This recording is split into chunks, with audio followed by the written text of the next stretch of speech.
बहुत दूर एक खूबसूरत जंगल में परियों का परिस्तान था।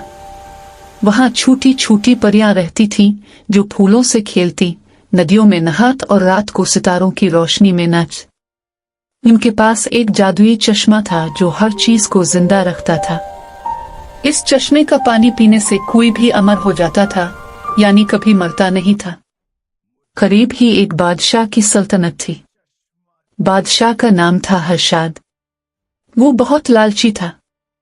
इसे सोना, चांदी, जवाहरात सब कुछ चाहिए था, लेकिन सबसे ज्यादा वो अमर होना चाहता था। एक दिन इसके जासूसों ने बताया कि परियों के परिस्तान में एक जादुई चश्मा है जो अमर कर देता है। हर्षाद के मुंह में पानी भर आया। इसने फौरन अपनी फौज जमा की और परिस्तान पर हमला करने का हुक्म दे दिया। मुझे वो चश्मा चाहिए। मुझे वो चश्मा चाहिए। जो भी रोकेगा मार डालो। फौज जंगल की तरफ बढ़ी। परियां घबरा गईं। इनकी मलिका ने हमारा सबको जादू बुलाया सिर्फ और अच्छाई के कहा, लिए है। जादू सिर्फ अच्छाई के लिए है। हम लड़ाई नहीं कर सकते। भागो। परियां उड़कर दूर आसमान में छप गई, लेकिन चश्मा तो वही रह गया। फौज ने प्रस्थान को तबाह करना शुरू कर दिया। दरख्त काटे, फूल कुचले और चश्मे तक पहुंचने की कोशिश की। इसी जंगल के किनारे एक गरीब गांव था। वहां एक 10 साल का बच्चा रहता था जिसका नाम था अली। अली यतीम था और जंगल से लकड़ियां जमा करके गुजारा करता था। वो परियों से बहुत प्यार करता था क्योंकि छोटी उम्र में एक परी ने इसे बीमार होने पर शिफा दी थी। वो अक्सर परिस्तान के करीब आकर परियों को छप कर देखता और मुस्कुराता। जब फौज का शोर सुना तो अली दौड़ता हुआ आया। इसने देखा कि सिपाही चश्मे पर कब्जा करने वाले हैं। परियों की मलिका आसमान से देख रही थी, लेकिन कुछ कर नहीं सकती थी। अली ने सोचा, अगर चश्मा चला गया तो परियां मर जाएंगी, जंगल सूख जाएगा और सब तबाह हो जाएगा। अली के पास कोई हथियार नहीं था, सिर्फ एक छोटी सी बांसुरी जो उसने खुद बनाई थी। वो परियों को देखकर अक्सर इस पर धुनें बजाता था।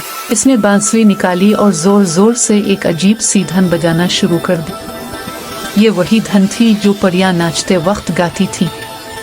अचानक जंगल में अजीब सी आवाजें गूंजने लगी।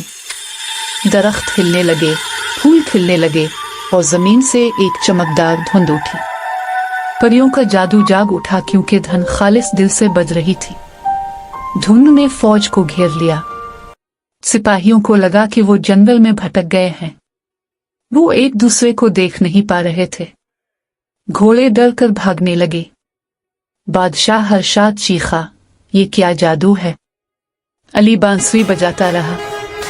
धुंध घनी होती गई। आखिरकार फौज भाग खड़ी हुई।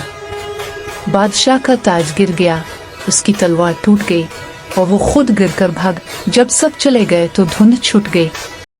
परियां वापस आए। मलिका ने अली को गले लगाया और कहा, तुमने हम सबको बचा लिया। तुम्हारा दिल इतना साफ है कि हमारा जादू भी तुम्हारी मदद को आ गया। अली ने शर्माते हुए कहा, मैं तो बस परियों से प्यार करता हूँ। परियों की मलिका ने चश्मे का एक कतरा अली के हाथ पर डाला और कहा, ये तुम्हें सेहत और लंबी उम्र देगा, लेकिन अमर सिर्फ लालचियों को लुभाता है। सच्चा दिल तो वैसे ही अमर होता है।